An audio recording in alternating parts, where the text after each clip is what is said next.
This is an extra meeting of the Metro Council Parks, Library, and Arts Committee meeting. It's the fourth in our series of 6 of informational gatherings. This is not a meeting by the committee to decide any legislative action. It is simply an informational meeting.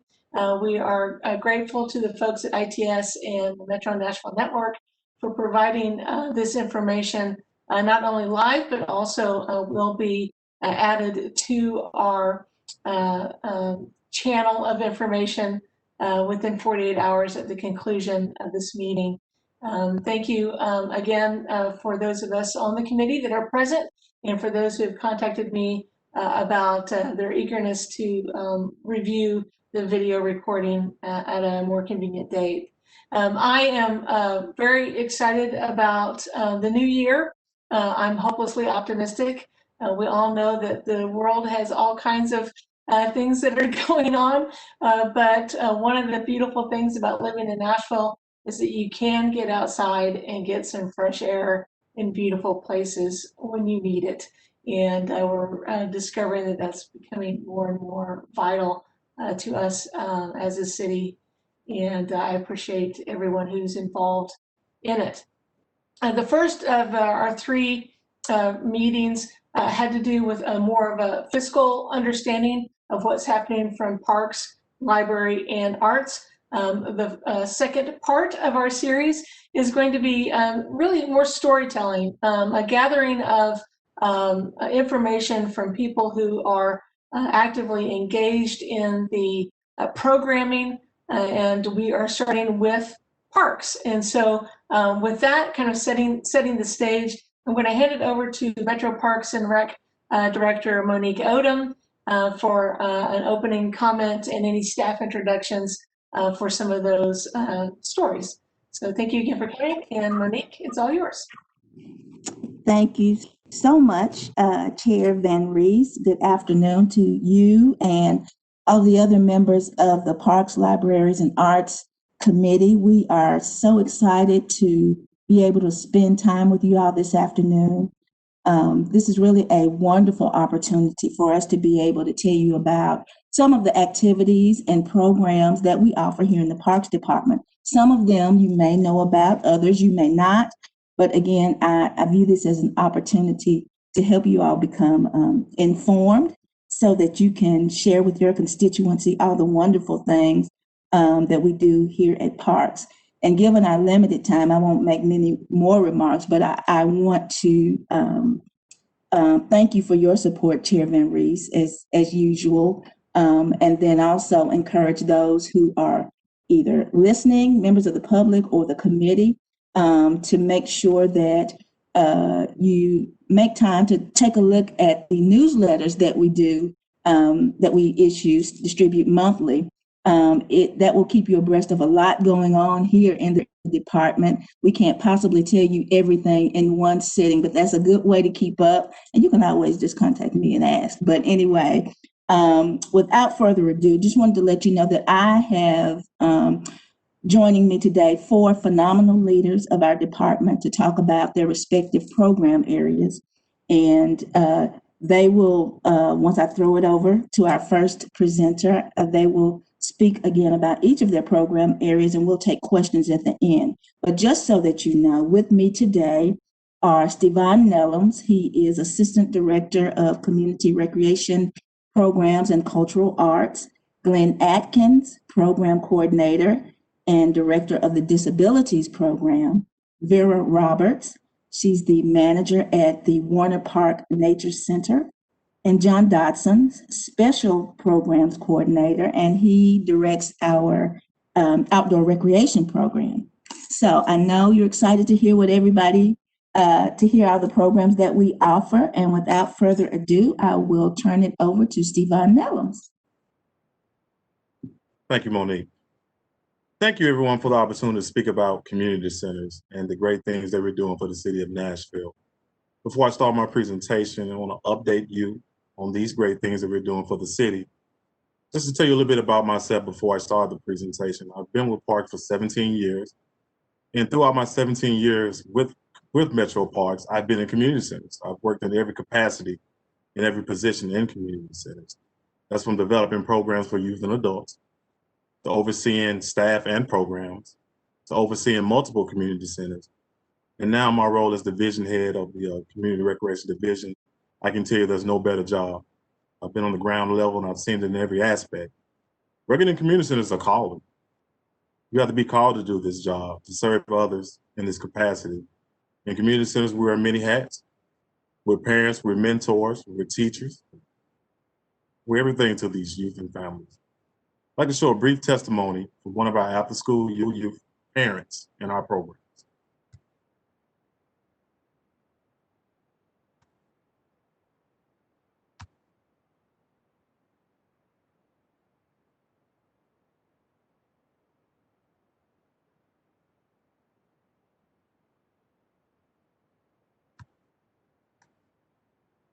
All of the stories, all of the positive impact that my children and I have experienced in Metro Parks, it literally would take me 10 years to tell it all. I have 3 children that have been afforded the opportunity to experience Metro Parks.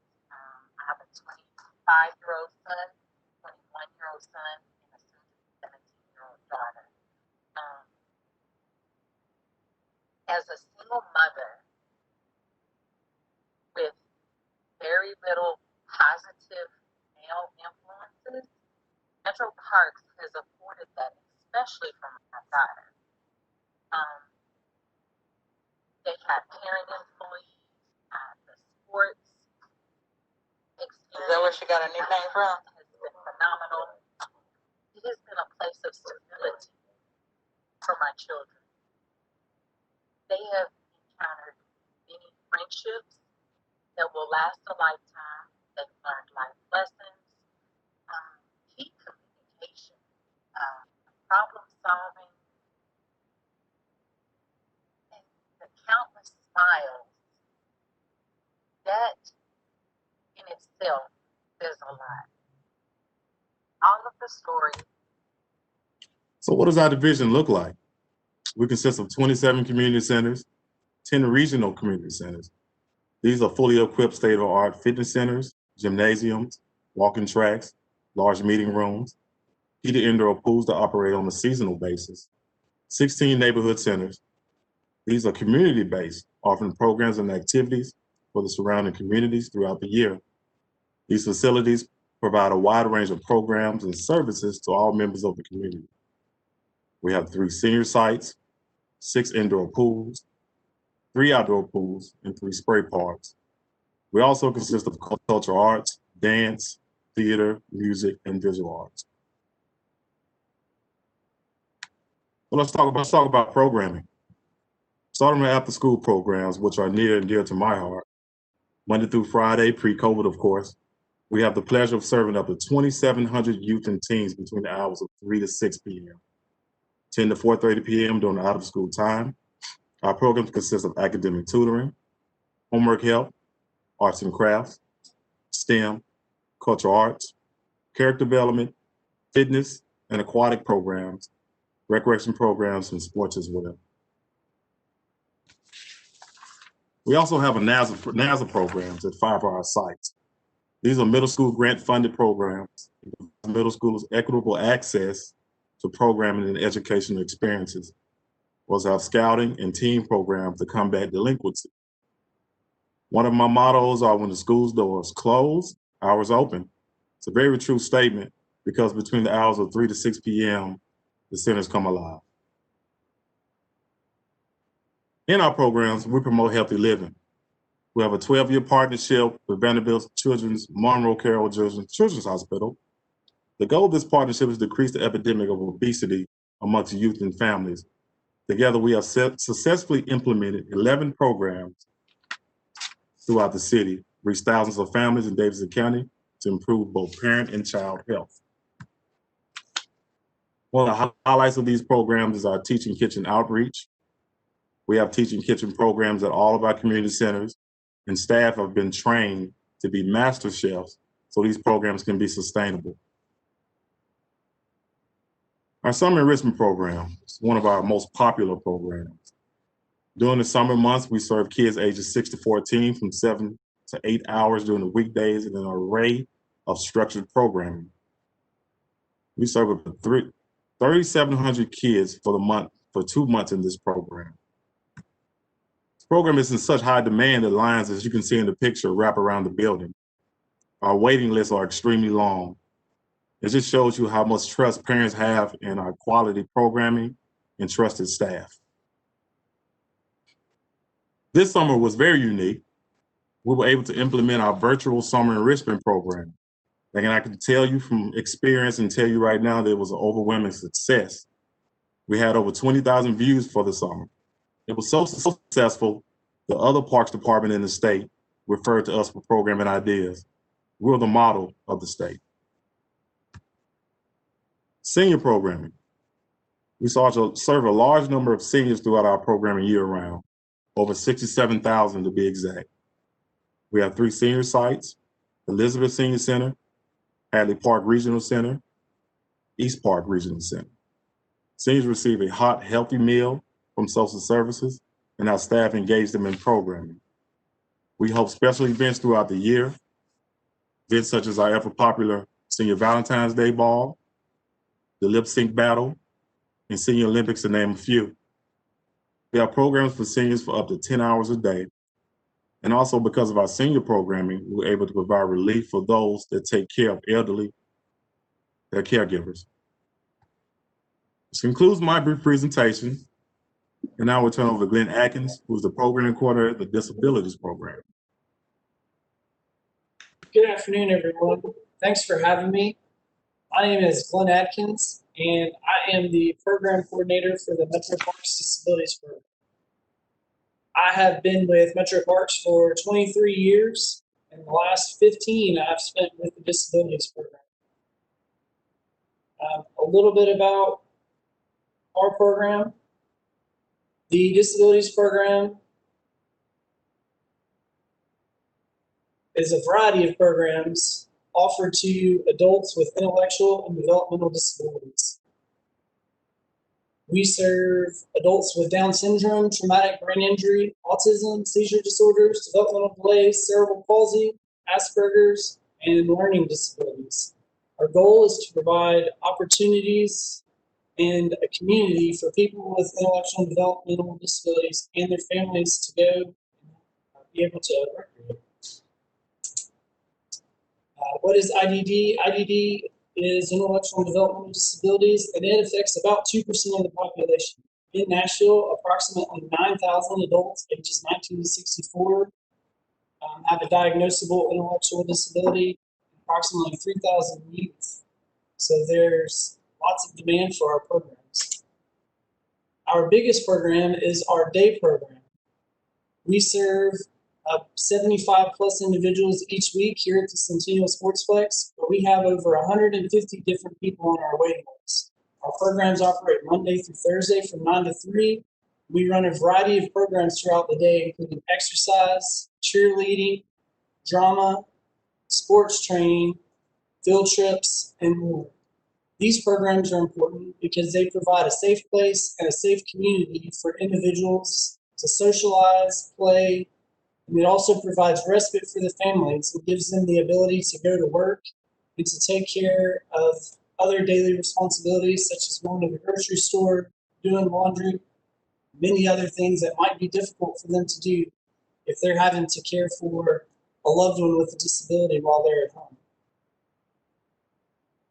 With the onset of COVID, we had to shift many of our programs to virtual programs. To be able to do that, we started doing daily Zooms. We do Zoom meetings every day from 8:45 to 12:30, where we do group exercise classes, dance parties. We host a story time. We do our cheerleading and our drama programs through Zoom. We have music once a week. We play bingo every day. We also do virtual field trips where we take tours of museums and other interesting places around the world.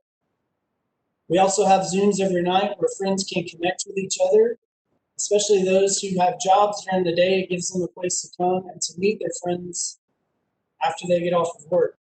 We also have a Facebook group where we do arts and crafts, play games, do scavenger hunts, and much more. Our other large program that we run is our sports leagues. Our sports leagues serve approximately 125 plus people each week. Our biggest program is our bowling league, which runs in 3 different sessions throughout the year. We also have seasonal sports that include flag football, soccer, floor hockey, basketball, volleyball, and bocce. These sports run in 6 to 8 week sessions, depending on the season, and also include traditional disability sports, and we also do inclusion sports, which is where athletes get to play with individuals with and without disabilities. Our teams participate in all these sports in our sports leagues, and then they have an opportunity to go on and to compete in these same sports at Special Olympics events, which have state, national, and world level competitions. In 2018, our unified volleyball team went to Seattle and won first place. We also have a variety of special events. We hold art seminars on Friday mornings in 5-week sessions. We have dances that we hold twice a month. We do movie days at the Belcourt Theater once a month. We take field trips to Dave & Buster's and to the Nashville Zoo. We also have a variety of partnerships. Along with our partnership with Special Olympics, we have a partnership with Best Buddies Tennessee and Best Buddies Vanderbilt, where our adults are able to get a buddy for the semester or for the school year from Vanderbilt that does not have a disability. They meet and talk once a week, and then they do activities once a month. We also have a partnership with the Tennessee State Fair Beauty Pageants, where we host the Miss Sparkle pageant. We also have a partnership with Belmont University, where they help provide us with volunteers and with partners for our sports leagues. Right now, I'd like to show a quick video from one of our parents. I can talk all day long about our programs, but I think our parents best tell us. My name is Patricia Shields. My son, Patrick Shields, is a member of Metropolitan Disability Program. And it is a program. Patrick has been in the program 15 years. And this is one program who's included in everything they do. He's not as kind of functional as the first one. He can afford it. But he is it's like a family. Me, and DA, and Kay, and Joyce, they include him in everything they do.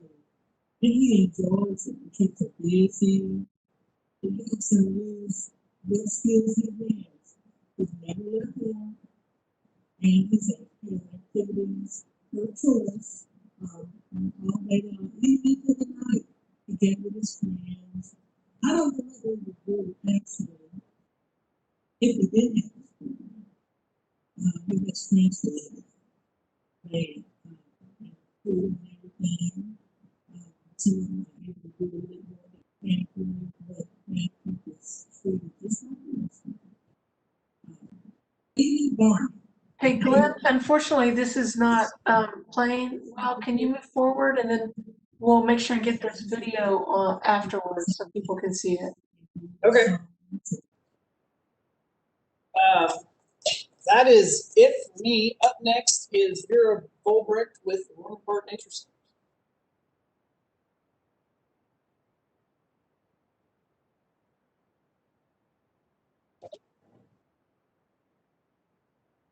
Thank you, Glenn. Just going to share my screen here. I think I need to become a presenter. Great, thank you. Okay.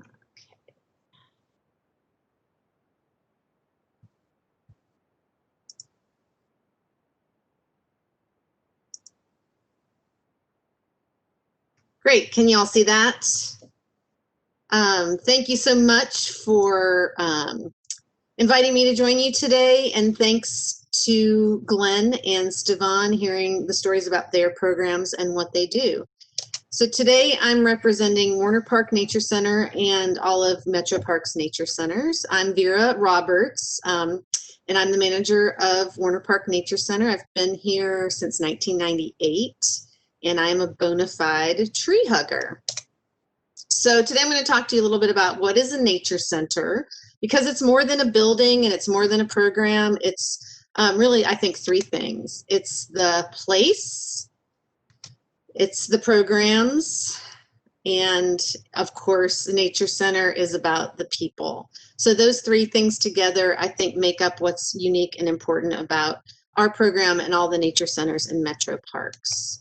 So as you probably all know, Metro Parks has 4 nature centers, Warner Park, where I work, and then Shelby Bottoms Nature Center, located in Shelby Bottoms Park, Bells Bend Outdoor Center, and Beeman Park Nature Center. And again, I want to reiterate that these are just pictures of buildings, but a nature center is much more than a building. We have the same mission at all of our Metro Parks Nature Centers, which is threefold: to provide high quality environmental education, to protect the ecosystem and the natural resources of the place where we work, and then to raise public awareness and respect and enthusiasm for the natural world. So today I'm going to focus on Warner Park Nature Center because that's my home base, and we are approximately 12 acres, little tiny speck tucked into the 31+ acres of Warner Parks, and this is our 48th year being in part of Metro Parks. We consist of the Suzanne Warner Bass Learning Center, which is our visitor center, and a museum inside that visitor center with interactive exhibits. And again, all 4 nature centers have a building which has exhibits inside, but again, the nature center is much more than that. At Warner, we have a teaching pond full of critters and opportunities for exploration and just lots of learning about life outdoors. We have our library, which was renovated in 2020 and now is the headquarters for our bird program, which I'll be talking about in a little bit. We have a greenhouse and an organic garden, and actually Bells, Shelby, and Warner all have organic demonstration gardens. And of course, we have our nature play area. Sometimes that's called the Mud Park or the Mud Corral, a favorite of lots of people as a destination for unstructured outdoor play. And Shelby Bottoms also has a very well-used nature play area. We are the trailhead and gateways to the rest of our parks. So at Warner, we are the gateway to the rest of the 3,100 acres of Warner Parks and over 16 miles of hiking trails, and all of the natural area parks and nature centers serve as gateways to those lands and those parks. So the glue of the nature center, of all nature centers, are the programs and people, and that's how we make lifelong connections to nature, is through our programs and people. Environmental education is our main mission, and school field trips are one of the most important things we do here at Warner and all our nature centers. We see about 5,000 to 6,000 youth through our K-8 field trips each year at Warner, and the hallmark of this right now is our partnership with Westmead Elementary. We call it our Young Naturalist Partnership, and that involves every student from the school, grades K through 4, visiting the nature center 3 times a year throughout their elementary career, building on science curriculum-based experiences in the outdoors. The research shows that repeat experiences in nature, building on concepts and connections, develop lifelong connections with nature and values that help people protect the natural world. So this is our hallmark program. We're very proud of it. It is grant funded, and we are trying to expand it now to other metro schools in our cluster, Harpeth Valley, and then the feeder, the schools that feed into those, H.G. Hill and Bellevue Middle. Our high school AP Environmental Science Lab and our college labs are the other sort of school-based program that we do. Very long tradition here of doing science-based data collection labs in the field, and These students that you see pictured here are just a few of the students that come for our labs. These students go on to often be interns at the Nature Center, work here in the summers, come back and work here when they're in college, and go on to have careers in the field of conservation and environmental science. I'm still in touch with probably a dozen young people who started their connection with the Nature Center in a high school lab and now are in careers throughout the country in the field. Environmental education programs are offered for the public too. We have a seasonal schedule that comes out quarterly of free programs for people of all ages. These are what you're probably most familiar with: bird hikes, special events, family programs during fall break and spring break, and those are all on the Nashville.gov calendar. And then one of our signature programs is our Urban Nature program. This consists of Pen Pals Camp. Pen Pals stands for People Exploring Nature. And that program started in 1988. Since then, we've served about 10,000 community center youth through that program. Historically, it has been a summer overnight camp where kids from community centers come out. They hike to a secret location in the park called the Lodge. They set up tents and sleep in tents and make s'mores and go on a night hike and call for owls. And it's our favorite program of all the programs we do. We love Pen Pals Camp. Last year we had to not hold Pen Pals Camp because of COVID, and this summer we're pivoting a little bit and hoping to have a day camp in lieu of an overnight camp, but we hope to get back to it soon. We also now have an urban nature program where an urban naturalist goes to community centers and has an after-school program, again, having regular repeat visitations with kids, teaching them about nature at the center in their own backyards. And Pen Pals and the Urban Nature program are funded by Friends of Warner Parks in partnership with Metro Parks. Our bird program is our other signature program. This is the 40th year of our bird banding station at Warner Park.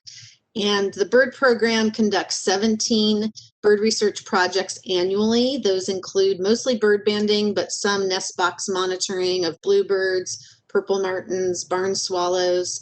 We have 2 paid staff for this program, both funded by Friends of Warner Parks, and over 50 active volunteers who support the research. And I'm going to try to show you a video that shows what bird banding is. I hope it runs. If it doesn't, let me know. In the spring, summer, and fall, birds are captured in this net. Vera, can you pause your video 1 second? So if everyone turns off their video camera, the ones that have it on, it may play just a little better.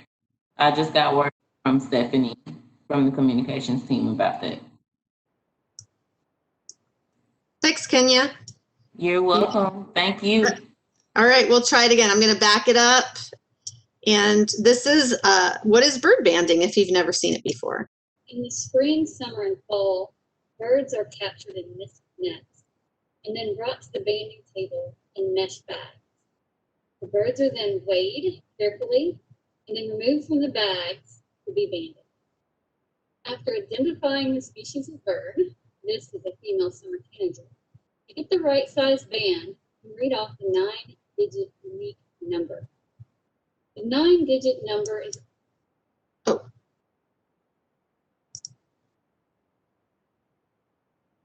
I think that was a technical glitch on my part. Sorry about that. Female summer tanager. To get the right size band, you read off the 9-digit unique number. The 9-digit number is recorded, and now the band is placed on some special pliers so that it can be opened up. And then at this banding station, we put the band on the left leg of the bird.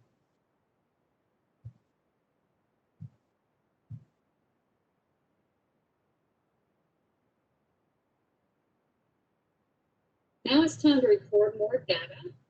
We record the length of the wing, below on the feathers to check for molt, and to look for brood patch to see if the female is sitting on a nest or not. And we record information about molt limits found in the wing and tail, and information about how old this bird might be. We then release the bird unharmed. We hope to recapture it again next year to learn a little bit more about its migration and dispersal, species lifespan, productivity, survivorship, to help us monitor the status and trend of these different species. So hopefully you all got to see that. And if you haven't seen bird banding, I encourage you to come out and observe it. One thing that's unique about our bird banding program is that it is educationally focused. So we do it for the public and allow the public to observe our research going on firsthand. In 2019, I think we had over 3,000 people observe bird banding and participate in bird banding programs here at the Nature Center. Our newest project that I just need to share with you is called MODIS, and this is a wildlife tracking project that goes through our bird program funded by the Barbara J. Mapp Foundation. And we have a receiver station that looks like an antenna. This is the second in the state of Tennessee.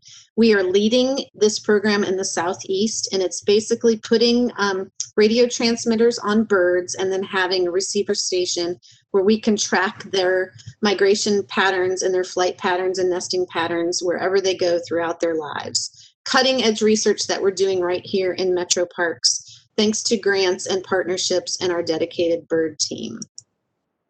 The SWET program is our special work education and trails program. This is in its 40-something year at the Nature Center. And again, this is where lots of times students who've been here in high school labs move on to be on our SWET team and then go into careers in Parks and Rec and resource management. During COVID and the pandemic, we have had to pivot just like everybody else and found ourselves doing a lot of virtual programming, and we're outside people, so that was really challenging. Here's our Nature Club having a Zoom meeting last spring. We've developed over 32 virtual programs this year, and we've had over 1,900 people view those programs. We also have 5 virtual field trips that are being used regularly by MNPS and other surrounding county schools. And so far, our virtual field trips have had over 1,500 views this year. And then finally, the people, we have an amazing volunteer program. Last year in 2019, we had over 2,800 volunteers in the entire park and 100 regular volunteers at the Nature Center. And they do everything. They feed the birds, they pick up trash, they work in the garden, they lead field trips. We would be lost without our volunteers. And then finally, I'd be remiss if I didn't give a shout out to my team, the Nature Center staff, pictured here, having a socially distant staff meeting this fall, and our partners, Friends of Warner Parks, a rich public-private partnership that supports everything we do at the Nature Center. So thank you for your time. Now I'd like to turn it over to John Dodson, who is going to share information about the outdoor recreation program. Thank you, Vera. Good afternoon. Thank y'all for having us. It's always great to be able to tell our story, brag a little bit.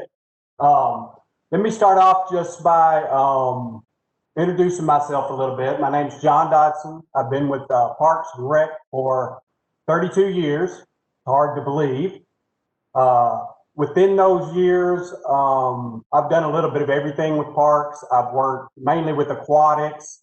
I've worked at the marina, community centers, helped out with maintenance, so a little bit of everything. But by far, this is my favorite position. I got this position about 3 years ago and absolutely love it. Before I got it, I was a whitewater kayaker, avid backpacker, snowboarder, hiked, camped all the time. So this is just right up my alley, right here. So to get to share with people that may have not had these same opportunities, what makes this job so rewarding me personally. Most of the time does not feel like work, which is probably what we all strive for. So that's a little bit about me. Let's talk about our program. We offer public programs and programs for private groups. They're all beginner based. Lots of times, hurdle for people to try outdoor activities is the cost. You have to buy a bunch of equipment, things like that. So our objective is to get people out and expose them to the outdoor activities with minimal to no cost. Most of our programs don't have any cost. Some have it just a minimal cost just to pay for extra staff and things like that. And within that, they get basic instruction and safety info. And then they can decide whether they like the activity or not and pursue it a little bit further. We offer kayaking. We have our own kayaks, our own stand-up paddle boards, mountain bikes, rappelling gear. We also offer hikes, rock climbing, fishing, just about anything you can think of that goes with outdoors for all ages. We've had people from 4 years old up into their 80s. And then we try to be flexible too. So if we have, say, Glenn's group comes out, we will tailor that program and make it fit to whatever their needs may be. We also have a private-public partnership with 3 different outfitters that offer kayak trips and stand-up paddleboard trips, mainly from Shelby Park to downtown, but they also use Percy Creek Lake and Stones River and a couple other local streams. So what makes Outdoor Nashville vital is the people we can reach by our programming to provide a spark of recognition or a joy of nature will see them be better stewards of our natural world. And let me just give some examples of that. In the summers, on Mondays, we have community centers that come out to Percy Creek Lake, 1 in the morning, 1 in the afternoon. And we usually bring kayaks or stand-up paddle boards, canoes, and we give them some basic instruction and then get them out on the water. Well, almost every time we do one of these, I get the same questions. Are there going to be sharks in the water? Am I going to get bit by a crab? Snakes? Are the fish going to bite me? Which at first kind of took me back because I'm so enmeshed in this, and what those questions do is make you think outside the box. So it made me realize that, you know, if you've never been to a lake, you've never been to the ocean, you may not know the difference. So it was an opportunity for us to kind of start talking about that while we're out there paddling around, you know, hitting what kind of animals there, how the lakes form, what the difference between a lake and an ocean is. Just a teaching moment. And it makes them, you know, it picks something off in their brain. Another good example is Pen Pal Camp that Vera was talking about. We take some kayaks out to Warner Parks, and there's a little creek there, the Little Harpeth, it's kind of muddy. And, we get these kids after they've been up all night, usually never camped. They're grumpy, they're hungry, don't really want to be there, and they come to us and they're like, I don't want to get in that water. Well, once we get down there and we start playing around, paddling around and stuff, they're neck deep in the water, they're looking for crawdads, they're skipping rocks, just having a blast, and want to know when they can come back, and they don't want to go to the next group. So, you know, that gets me excited. Hope it's getting you guys excited, because it does make a difference. You know, if we can just get somebody to just think a little bit differently about nature, they'll be better stewards and take care of it better. One of our big achievements this year, even with COVID, has been forming a partnership with Abundant Life Adventure Club. It's a group headed by Dr. Kim and Claude Walker, and their mission statement is to empower people of color to spend time in nature to inspire wellness, abundant living, and connection. Within this group, we've had grandmothers and grandsons come out and try stand-up paddleboarding, which the grandmother did better than the grandson. And a big part of this group is people that are getting older, you know, as the population gets older, people are wanting to get out and try some things, and maybe their spouse doesn't want to go. This gives them an opportunity to get together with same like-minded people and try something different out. A great example with those guys is we were doing a hike one night and we were doing a campfire afterwards. And they brought s'mores and we're kind of doing it up and everything. And we're sitting around the campfire, and I was just talking about how nice it is around a campfire. And people started commenting stuff, and one person said they'd never sat around a campfire. So I said, you know, there was probably 15 people there. How many people have sat around a campfire before? Well, there was all but 2 had never been around a campfire, never sat around a campfire, never done s'mores. which blew my mind. But you could see those sparkles going off in their eyes, you know, about sitting around that campfire and how vital outdoors, being in nature is to our soul. And a lot of that's how I feel about it, you know. So just to sum up everything, the impact of getting people out in nature provides them with a more intimate view of our natural surroundings, where they may be fearful or just not knowing what to expect. And then to see that light bulb go off when a connection is made to how vital outdoor space is to our well-being, especially in the times of COVID. So that's all I've got. We're going to open it for questions, not just for me, but for all of the speakers. So thanks again.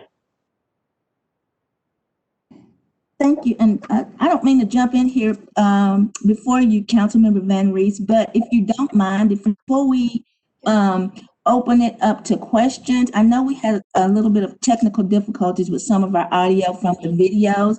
I'd like to throw it back to Steve and Glenn respectively to let them give them the opportunity to capture what those parent participants were saying about our programming.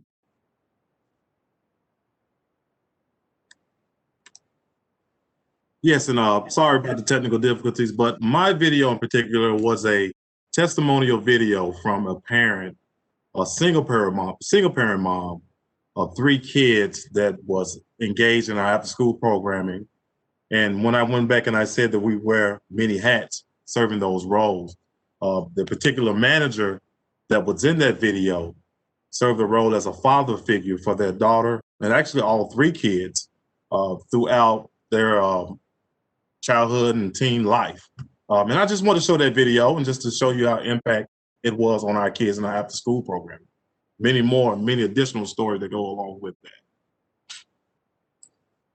Our video was a testimonial from one of our parents from one of our lower functioning.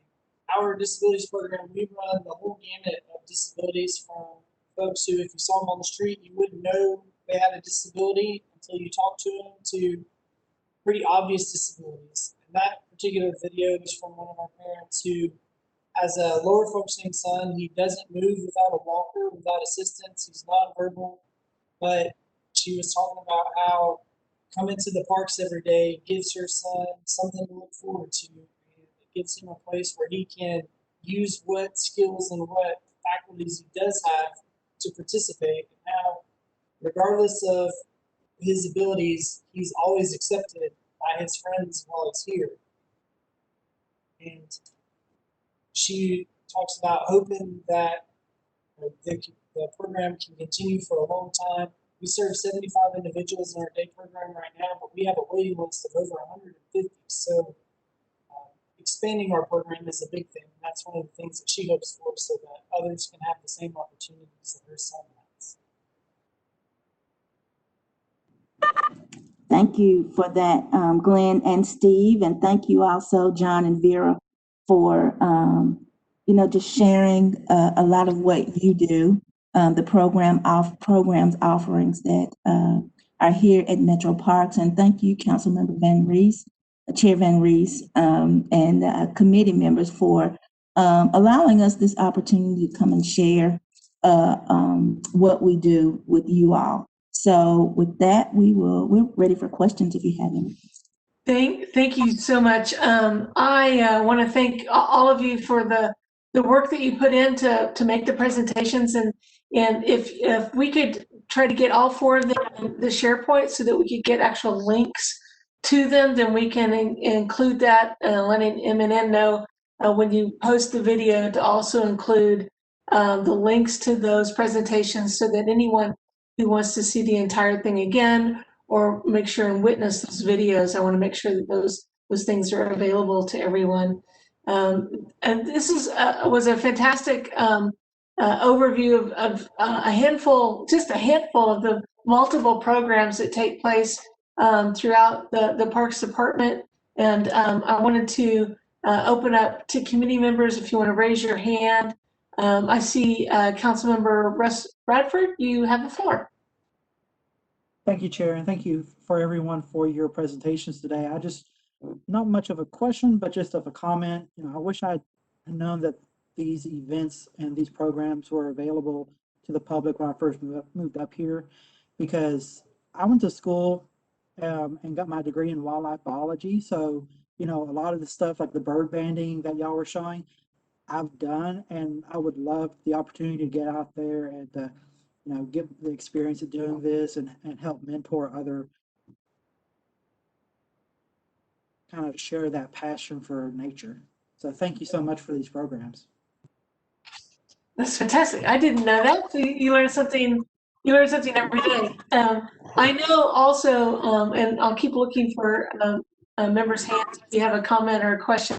But I know that front of mind also is the equity in programs. I know that you work really hard in making sure that people from no matter what part of Davidson County you are, you can participate in any of these programs. But that doesn't mean necessarily that we're doing our part in letting folks know that they can participate in these programs. And so I'm hoping that as council members in our newsletters and sharing information, we can do that. I know I've lived in this city since 1986, and because I don't have children, I might not know about all of these things. And so we need to do our part to be mindful of that. I was impressed hearing about some of the senior programming and how I'm involved with 50 Forward in so many different ways, but how even in the COVID-related outreach and making sure that vaccines get to the seniors that may only be participating through the park system and not be involved in other outreach programs, whatever we can do in that regard. And it looks like we have our resident let me see here. Council Member Henderson, I'm so glad to have you with us. And please, you have the floor. Thank you, Chair Van Rees. I appreciate it. Thank you for coordinating this. I just wanted to give a special kind of shout out and thank you to Ms. Vera and all the coordination that she does for the nature programming at the Warner Parks Nature Center, which is in District 34. Colleagues, I always include a link to Warner Park Nature Center programming and their newsletter in my newsletter. And I know that I would assume that the other nature centers, Vera, have similar schedules. And I guess I was just wondering, kind of across the system from a coordination standpoint, and to Council Lady Van Rees's point about kind of, you know, engagement, whether for, you know, children or seniors or otherwise. I think so often my constituents are somewhat surprised about kind of, you know, like the non-children programming, right? Like the special hikes or, you know, things about gardening and things like that. So, you know, I always encourage people to subscribe to the Parks Department newsletter separately, and sometimes include links like that. But Vera, can you kind of speak to other points of engagement? I know you do good work with MNPS and making sure, you know, you're kind of coordinating with schools, curriculum wise and everything. I'm wondering what you see as kind of some opportunities for other kind of points of engagement and kind of broadening the community and making sure that, you know, everybody who can come to Pen Pals Camp can, and, you know, us really kind of expanding the community's engagement with your programs. Thank you. Thank you, Council Member Henderson. It looks like Vera may be having some technical difficulties. So Monique, if you want to jump in while she's trying to. Sure, I'll be glad to. Thank you so much, Council Member Henderson, for all of your support, particularly of Warner Park Nature Center. But as you do know and did say, Warner Park Nature Center is a part of a center of nature centers, and as Vera alluded to, and there's programming, and as you also mentioned, non-children programming across the system, also engaged with MNPS and other community organizations. I think one of the things that is so special, I will just say, and of course I'm partial, special about our park system, as you listened probably to each of the presenters today, what you may have heard, and if not, I'll point it out. We have a lot of cross-divisional cooperation. So Councilmember Van Rees, you mentioned equity.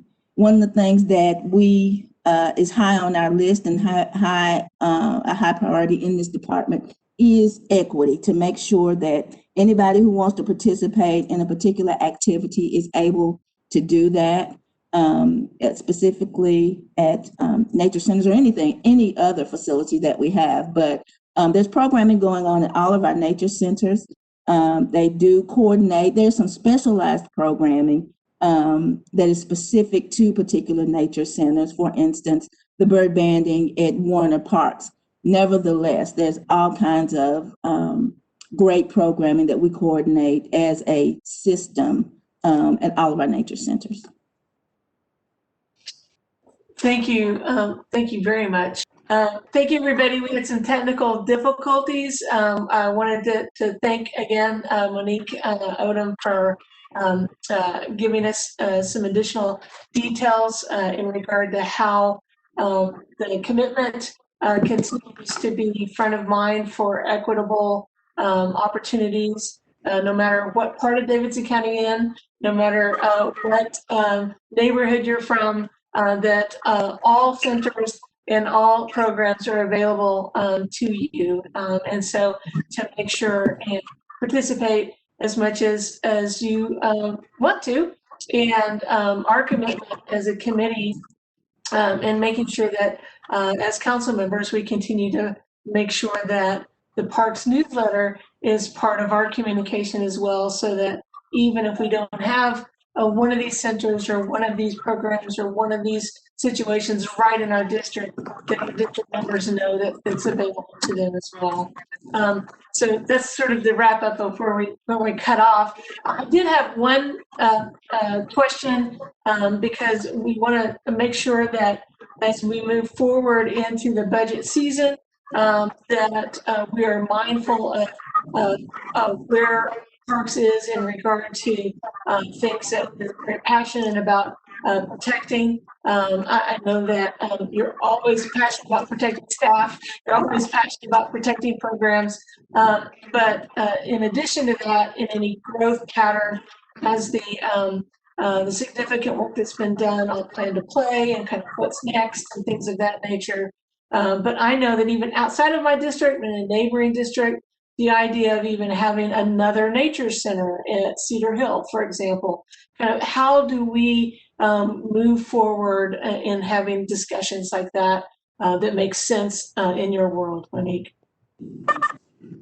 I think, as you know, thank you for asking that question, but as you know, we get requests for facility improvements in a number of different ways. So they come from you all as council members, they come as priorities of the administration, they come from community input, and then also as you mentioned Plan to Play, the Parks and Greenways Master Plan, come as a part of looking to that document as a blueprint. And then of course there is what has to be a natural alignment of, again, political will, funding, and demand. So I think to start having those conversations, particularly if the district council person would like to reach out, or at large, would like to reach out to me, we can talk through that. I think there needs to be some feasibility investigation of feasibility documentation as to if there is demand in the area for whatever kind of facility, whether it's a nature center or another community center, so that we are being most efficient with metro dollars and then meeting community demand. So I'm open certainly to start those conversations, but that's how that comes about. You're muted.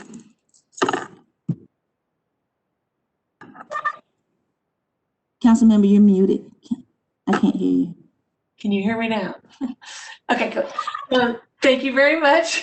I appreciate that quite a bit. And I don't see any other hands from other committee members. And so I'm going to go ahead and I know that we've gone over a little bit because of the technical difficulties.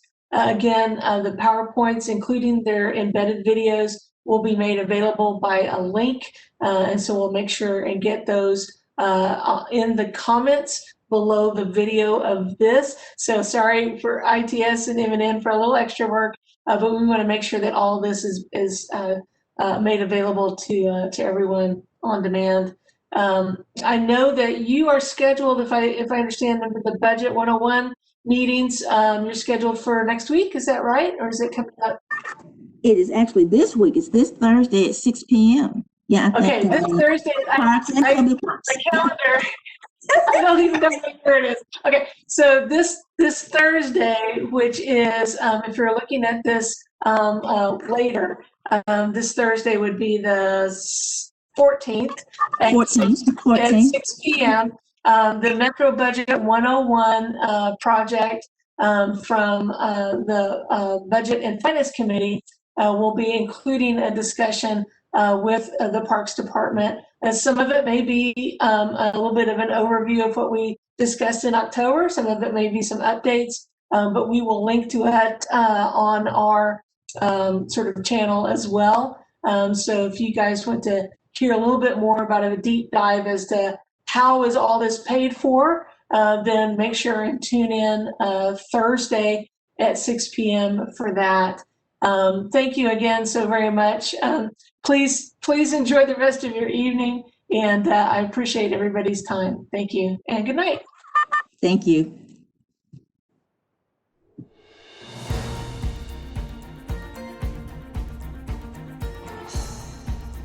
This has been a service of the Metro Nashville Network. If you would like to see this presentation again, or for more information about this and other programs,